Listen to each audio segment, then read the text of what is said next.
Hello everyone, good morning to all of you. Welcome to logic Pathshala. आज के इस video में हम कवर करेंगे 28 अक्टूबर 2022 के इम्पॉर्टेंट करंट अफेयर्स के क्वेश्चंस। फ्रेंड्स, मैंने यहाँ पे सभी क्वेश्चन सिलेक्टेड और इम्पॉर्टेंट लिए हैं जो कि आपके हर एक एग्ज़ाम में आपको काफ़ी ज़्यादा हेल्प करेंगे। और इस वीडियो का जो PDF है वो आप लोगों को हमारे टेलीग्राम ग्रुप से मिल जाएगा।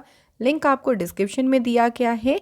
अदरवाइज़ आप लोग डायरेक्टली भी सर्च करेंगे लॉजिक पाठशाला 16 तो आपको हमारा ग्रुप मिलेगा जहाँ पे आप ज़रूर ज्वाइन करें, क्योंकि यहाँ पे आपको जितनी भी वीडियोज़ है सभी के PDFs भी मिलेंगे। साथ साथ में आपको क्विज़ भी यहाँ पे कराई जाती है और एक्स्ट्रा इन्फॉर्मेशन भी आपके साथ में शेयर की जाती है। तो ये ग्रुप आपके ऑल ऑफ एग्ज़ाम के लिए और कह लीजिए एक ओवरऑल एक बहुत अच्छा पैकेज है जहाँ पे आपको सब कुछ मिल रहा है। तो आप लोग प्लीज़ इसे ज़रूर ज्वाइन करें। तो चलिए फ्रेंड्स, अब वीडियो की शुरुआत करते हैं एक मोटिवेशन कोट से। Today might be a bad day, acknowledge it, say your prayers, take some rest and let's start again with a new day tomorrow। कि हो सकता है कि देखिए आज आपका एक बैड डे हो, लेकिन ऐसा नहीं आप उसे एक्नॉलेज करें, आप उससे कुछ ना कुछ सीखे देखिए और थोड़ा सा रेस्ट करें, दोबारा से स्टार्ट करें एक नए दिन के साथ। जो हम कहते हैं कि कल के दिन एक नई शुरुआत करें। ऐसा नहीं फ्रेंड्स कि अगर आज का दिन बुरा गया है तो हमेशा ही बेकार जाएगा, नहीं। जब आप फिर से कोशिश करेंगे, अपनी गलतियों से सीखेंगे, तब आप उन गलतियों को दोबारा नहीं दोहराएंगे और आगे अच्छा काम करेंगे। तो चलिए फ्रेंड्स, शुरू करते हैं क्वेश्चन फर्स्ट से। पहला क्वेश्चन है, which country has approved the proposal that will allow state license and controlled commercial cultivation and distribution of cannabis. किस देश ने उस प्रस्ताव को मंजूरी दे दी है जो राज्य लाइसेंस प्राप्त और नियंत्रित वाणिज्यिक खेती और भांग के वितरण की अनुमति देगा। तो ये जो प्रपोज़ल आया था ना, इस प्रपोज़ल को फाइनली अप्रूवल मिल गया है और ये किसके द्वारा दिया गया है? जर्मनी की। तो जर्मनी के गवर्नमेंट ने अभी रिसेंटली जो है इस प्रपोज़ल को स्वीकार कर लिया है। अब देखिए इसके अंतर्गत क्या होगा कि पर्सनल कंजप्शन के लिए यानी आप 20 से 30 ग्राम्स जो है जो कैनबिस है यानी जो भांग है ना, उसको प्राप्त करना और उसको रखने का जो है वो कानून इसमें बना दिया जाएगा कि आप इतना जो है जो कैनबिस है उसको रख सकते हैं और ये पूरा का पूरा लीगल होगा इसके तहत। It will make Germany the second European union country जिसने कैनबिस को लीगलाइज किया है। तो ये सेकेंड यूरोपियन यूनियन कंट्री बनी है जर्मनी, किसके बाद में? माल्टा। माल्टा आपको याद होगा पहली कंट्री बनी थी जिसने इसे लीगलाइज किया था और उसके बाद जर्मनी अब सेकेंड यूरोपियन यूनियन कंट्री बनी है जिसने इसको जो है वो कानूनी या कह लीजिए इसको लीगल कर दिया है। जर्मनी की बात करें फ्रेंड्स, तो जर्मनी की कैपिटल है बर्लिन। जर्मनी में करेंसी है यूरो। यहाँ के चांसलर का नाम है ओलाफ स्कोल्स। प्रेसिडेंट का नाम है फ्रैंक वॉल्टर स्टेनमेयर। और जर्मनी जो है यूरोप में रशिया के बाद सेकंड मोस्ट पॉपुलस कंट्री है। यहाँ पे देखिए अगर हम बात करते हैं एक बार चाइना की ज़रा थोड़ी सी बात कर लेते हैं, क्योंकि बहुत सारी न्यूज़ देखिए चाइना से हैं। अभी रिसेंटली चाइना ने जो है अपना पहला comprehensive space based solar telescope, जिससे नाम क्या दिया है? Advanced space based solar observatory Kuafu को जो है वो इन्होंने लॉन्च किया था। चाइना ने ही अपनी एक सक्सेसफुली सैटेलाइट जोंगिंग 6D इसे स्पेस में भेजा था। चाइना के अगर हम पहले मार्स रोवर के नाम की बात करते हैं, इसका नाम ध्यान रखेंगे, इसका नाम रखा गया ज़ुरोंग। ये चाइना का पहला मार्स रोवर है। इसी के साथ जो है चाइना जो सिंथेटिक कैनाबिनॉइड्स है उसको बैन करने वाला पहला देश बना था, चाइना ही। नेक्स्ट ध्यान रखेंगे एक एक्सरसाइज है शेयर्ड डेस्टिनी। तो जो शेयर्ड डेस्टिनी एक्सरसाइज है ये चाइना, पाकिस्तान, थाईलैंड और मंगोलिया के बीच में इसका आयोजन किया गया। ये कुछ इंपॉर्टेंट न्यूज़ है फ्रेंड्स, याद रखेंगे चाइना से। अब बढ़ते हैं हम अपने अगले क्वेश्चन पे। The 27th annual UN meeting on climate यानी COP27 will take place in which country from 6 to 18 November 2022। तो COP27 होने वाला है और ये 6 से 18 नवंबर तक इसका आयोजन किया जाएगा। यहाँ पूछा गया है कौन से देश में जो है ये बैठक होगी? ये बैठक होगी इजिप्ट में। इजिप्ट में जगह है शर्म अल शेख, जहाँ पे COP27 का आयोजन किया जाएगा। कॉप को कहते हैं कॉन्फ्रेंस ऑफ पार्टीज़। ये 5th टाइम होगा जब क्लाइमेट कॉन्फ्रेंस जो है इसे अफ्रीका में is being hosted in Africa. ठीक है फ्रेंड्स, तो याद रखेंगे COP27 में 3 मेन एरियाज़ पे फोकस किया जाएगा। रिड्यूसिंग एमिशंस, भाई जो CO2 या कार्बन एमिशन होता है उसको कम करने पे ध्यान केंद्रित किया जाएगा। Helping countries to prepare and deal with climate change, जलवायु परिवर्तन से निपटने और जो कंट्रीज़ हैं वो किस तरीके से उनके साथ डील कर सकें, इसमें हेल्प करना देशों की। तीसरा मेन एरिया है securing technical support and funding for developing countries. तो भाई क्लाइमेट चेंज के लिए तो ये हो गया कि भाई टेक्निकल सपोर्ट दे देना, और जो डेवलपिंग कंट्रीज़ हैं उनके लिए धन प्राप्त करने में मदद करना। इन 3 मेन एरियाज़ में जो है वो इस बैठक में पूरा का पूरा फोकस किया जाएगा, जो कि है COP27। और ये कहाँ पे होगी? इजिप्ट में शर्म अल शेख जगह पे इसका आयोजन किया जाएगा 16 to 18 नवंबर। अगला क्वेश्चन है, union government has announced that 2 Indian beaches, एक है मिनिकॉय थंडी बीच एंड डैश, दूसरे बीच का नाम बताना है जिससे भी हाल ही में रिसीव हुआ है international eco label blue flag. तो अंतर्राष्ट्रीय इको लेबल ब्लू फ्लैग का जो टाइटल है वो इन बीचेस यानी भारतीय समुद्री तटों को प्राप्त हुआ है, जिसमें से एक का नाम है मिनिकॉय थंडी बीच, सेकंड का नाम बताना है, तो दूसरे का नाम है कदमत बीच। और कदमत बीच ये लोकेटेड कहाँ पे है? तो ये लक्षद्वीप में लोकेटेड है, याद रखेंगे। इन दोनों को ही international eco label blue flag का टाइटल रिसीव हुआ है। इसके बाद इंडिया के पास अब 12 ब्लू फ्लैग बीचेस हैं, यानी 12 ब्लू फ्लैग समुद्र तट हैं, जो दुनिया के सबसे क्लीनेस्ट बीचेस को दिया जाता है ये टाइटल ब्लू फ्लैग का। ये टाइटल किसके द्वारा दिया जाता है? तो Denmark based non profit foundation for environmental education के द्वारा ये टाइटल जो है वो दिया जाता है। दोनों बीचेस के बारे में ध्यान रखेंगे, दोनों का नाम भी आपके एग्जाम में पूछ सकते हैं। एक है मिनिकॉय थंडी बीच, एक है कदमत बीच। दोनों बीच कहाँ पे लोकेटेड है? लक्षद्वीप में। लक्षद्वीप जो कि एक यूनियन टेरिटरी है, कवरत्ती है यहाँ की कैपिटल, और यहाँ के एडमिनिस्ट्रेटर का नाम है प्रफुल्ल पटेल। अगला क्वेश्चन है, union agriculture minister Narendra Singh Tomar को chaired the 7th ASEAN India ministerial meeting on agriculture and forestry. The headquarter of ASEAN is located at dash. तो ये जो 7th ASEAN India ministerial meeting हुई है, इसके सह अध्यक्षता किसने करी? क्वेश्चन ये भी बन सकता है। आपका आंसर हो जाएगा नरेंद्र सिंह तोमर जी ने। अब यहाँ पे पूछा गया कि एशियान का हेडक्वार्टर कहाँ पे है? तो एशियान का हेडक्वार्टर लोकेटेड है जकार्ता में। यहाँ पे अब इस मीटिंग की बात करें तो इस मीटिंग के दौरान जो मेंबर कंट्रीज़ है उन्होंने रिव्यू किया जो एक्टिविटीज़ हुई हैं under the medium term action plan of ASEAN India cooperation को लेके, तो उसकी समीक्षा यहाँ पे की गई। और इसकी चेयरमैनशिप किसके पास थी? कंबोडिया के पास। एशियान की बात करते हैं तो एक पॉलिटिकल और इकोनॉमिक यूनियन है जिसमें 10 मेंबर हैं। और 10 मेंबर कौन कौन से हैं? Brunei, Cambodia, Indonesia, Laos, Malaysia, Myanmar, Philippines, Singapore, Thailand और वियतनाम। एशियान का हेडक्वार्टर है जकार्ता में और इसके सेक्रेटरी जनरल हैं लिम जोक हुई। अगला क्वेश्चन है, who among the following is going to address a Chintan Shivir of home ministers and DGPs of state. तो यहाँ हमसे पूछा गया है कि निम्नलिखित में से किन्होंने गृह मंत्री और राज्य के DGP के चिंतन शिविर को संबोधित किया है? तो किसके द्वारा किया गया है? आंसर हो जाएगा प्राइम मिनिस्टर नरेंद्र मोदी जी ने इसे एड्रेस किया है। अच्छा, मोदी से रिलेटेड अगर हम और न्यूज़ की बात करें तो जो PM किसान सम्मेलन हुआ था न्यू दिल्ली में, इसको इनॉग्रेट किसके द्वारा किया गया था? मोदी जी ने किया था। इसके अलावा गुजरात का जो मेहसाना डिस्ट्रिक्ट है वहाँ पे है एक विलेज मुधीरा, जो कि इंडिया का पहला 24/7 सोलर पावर्ड विलेज बना और इसको भी डिक्लेयर मोदी जी ने ही किया था। इसके अलावा जो अक्षय पात्र फाउंडेशन की नई मिड डे मील किचन है, इसका इनॉग्रेशन भी मोदी जी ने किया। कहाँ पर किया गया? वाराणसी में। अखिल भारतीय शिक्षा समागम को भी इनॉग्रेट किया प्राइम मिनिस्टर मोदी जी ने, और इसे भी वाराणसी में इसका इनॉग्रेशन किया गया। तो ये कुछ इम्पॉर्टेंट न्यूज़ ध्यान रखिएगा मोदी जी से। अब क्वेश्चन के ऊपर बात कर लेते हैं। जो चिंतन शिविर है इसको एड्रेस किया है प्राइम मिनिस्टर मोदी जी ने।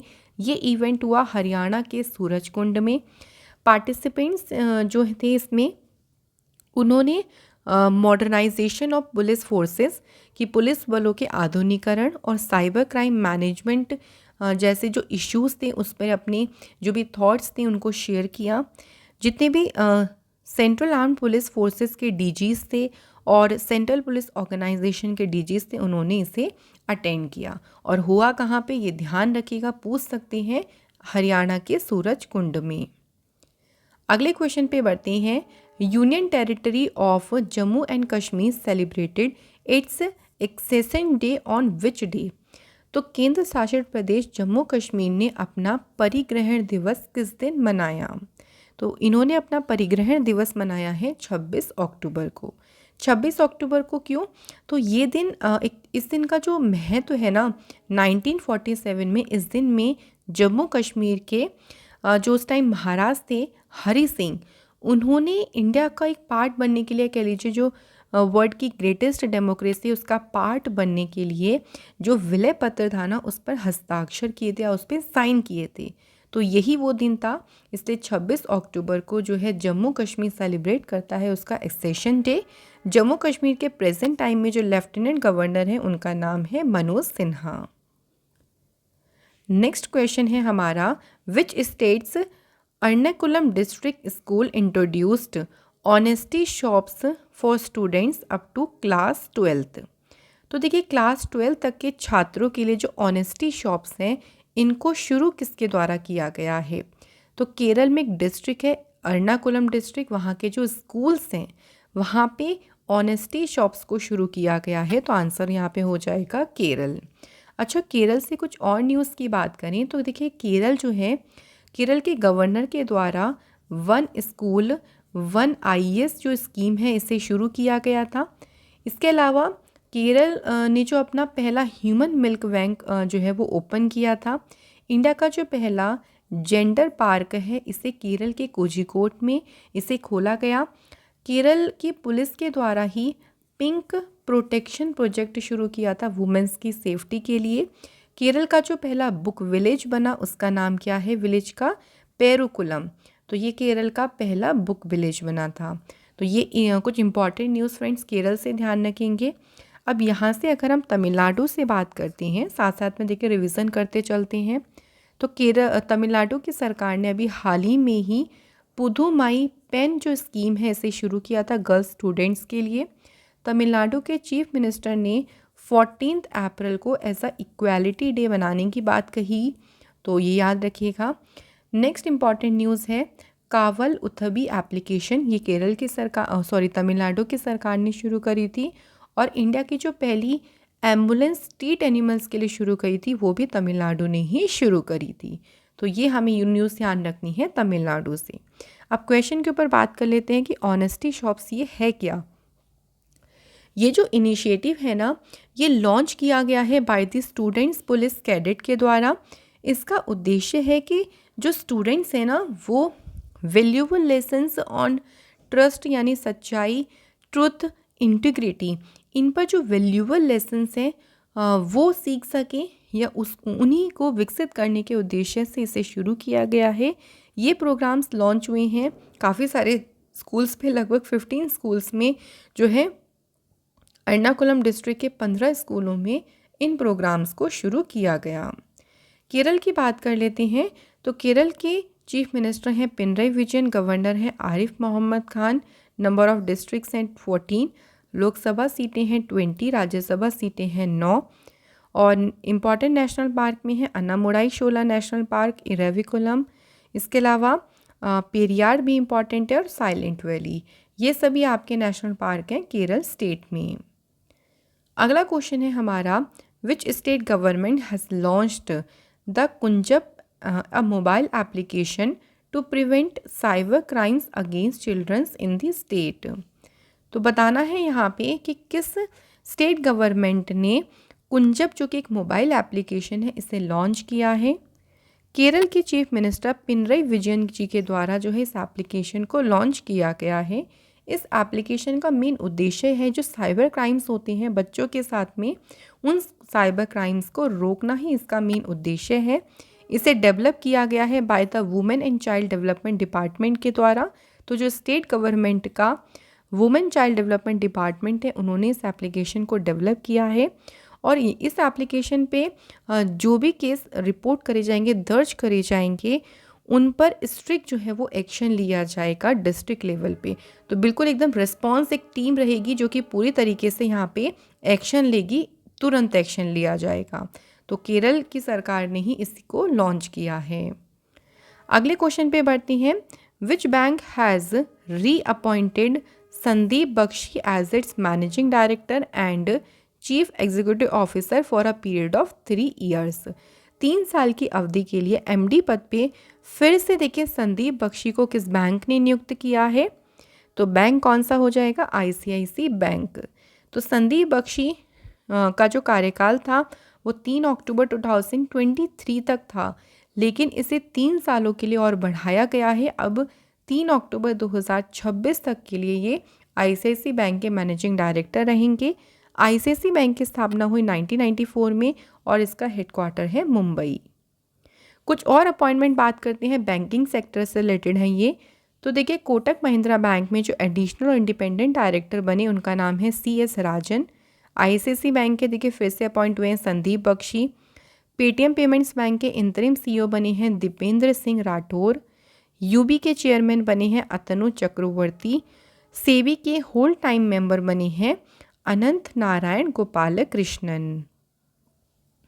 नेक्स्ट क्वेश्चन देखिए, विच bank has bagged national digital transformation awards, जिसे हम कहते हैं DX 2022 अवार्ड्स।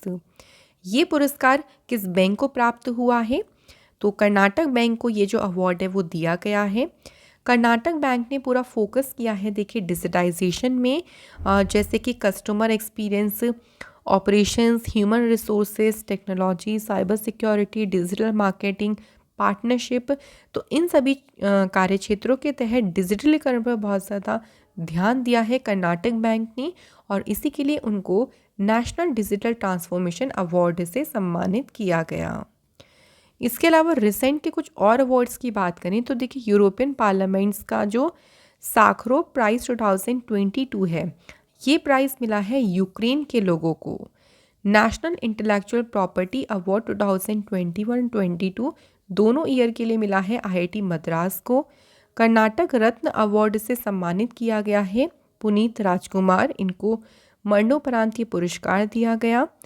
मेंस का बैलन डियोर पुरस्कार मिला है रियल मैड्रिड के करीम बेंजेमा, और वुमेंस बैलन डियोर अवार्ड मिला है बार्सिलोना की एलेक्सिया पुतेल्स को। नेक्स्ट इंपॉर्टेंट क्वेश्चन है, what is the rank of the Virat Kohli in the ICC rankings for batters in men's T20 internationals after the match against Pakistan in T20 world cup, जो कि कहाँ पे हुआ? मेलबर्न में। तो अब जो विराट कोहली हैं वो T20 इंटरनेशनल में मेंस में अगर हम बैटर्स की रैंकिंग में बात करते हैं तो कौन सी पोजीशन पर आ गए हैं? विराट कोहली फिर से टॉप 10 में आ गए हैं, और इनकी पोजीशन कौन सी है? 9th प्लेस पे इस टाइम पे विराट कोहली हैं। बैटर्स की अगर हम बात करें लिस्ट में, तो इससे पहले देखिए पिछले साल नवंबर में टॉप 10 से विराट कोहली कुछ महीनों के लिए बाहर हो गए थे, वापस देखिए टॉप 10 में फरवरी में आ गए थे। ये रैंकिंग आप लोग एग्ज़ाम से पहले एक बार ज़रूर चेक करके जाएं, क्योंकि रैंकिंग्स ऊपर नीचे होती रहती हैं, तो इसलिए इन रैंकिंग्स के बारे में आप लोग ज़रूर देखें। अगर हम T20 में बैटिंग रैंकिंग्स की बात करते हैं तो देखिए पहले नंबर पे हैं पाकिस्तान के मोहम्मद रिजवान, और विराट कोहली जो है वो कौन सी पोजीशन पे है? 9th पोजीशन पे हैं, ये आपको ध्यान रखना है। और इंडिया के जो सूर्य कुमार यादव हैं वो इसमें तीसरे पोजीशन पे हैं। तो यहाँ पे आप देख सकते हैं, इंडिया के ध्यान रखिएगा, पूछ लेते हैं किसी की रैंकिंग तो टॉप 10 के नाम आप लोग थोड़ा सा ध्यान रखें। इसी के साथ फ्रेंड्स हमारे क्वेश्चंस आज के कंप्लीट होते हैं। अब हम करते हैं स्टैटिक जीके के कुछ इंपॉर्टेंट क्वेश्चंस। तो आज मैंने बुक एंड ऑथर से ही क्वेश्चन लिए हुए हैं, तो चलिए फटाफट से डिस्कस करते हैं। फर्स्ट देखिए बुक है रजनीश मंत्र life lessons from India's most loved superstar. तो आपको सिर्फ क्या करना है, बुक का नाम ध्यान रखना है और उसके ऑथर का नाम। ये बुक किसने लिखी है? PC बालासुब्रमण्यम ने ये बुक लिखी। अगली इंपॉर्टेंट बुक है द एंजल्स ऑफ कैलाश। तो द एंजल्स ऑफ कैलाश ये बुक किसने लिखी है? शुबीरा प्रसाद। नेक्स्ट है देखिए how China seize India and the world. ये बुक किसके द्वारा लिखी गई? तो फ्रेंड्स ये बुक लिखी है श्याम शरण ने। नेक्स्ट बुक है crunch time Narendra Modi's national security crisis. ये बुक किसने लिखी है? श्री राम चौलिया ने जो है फ्रेंड्स इस पुस्तक को लिखा है। अगली इंपॉर्टेंट बुक है hear yourself how to find peace in a noisy world. ये बुक किसने लिखी है?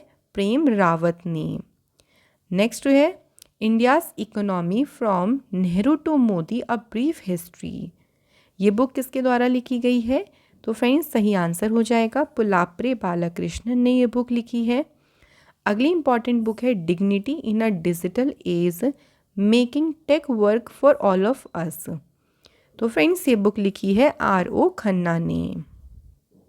Next is Burgundy winters in Europe.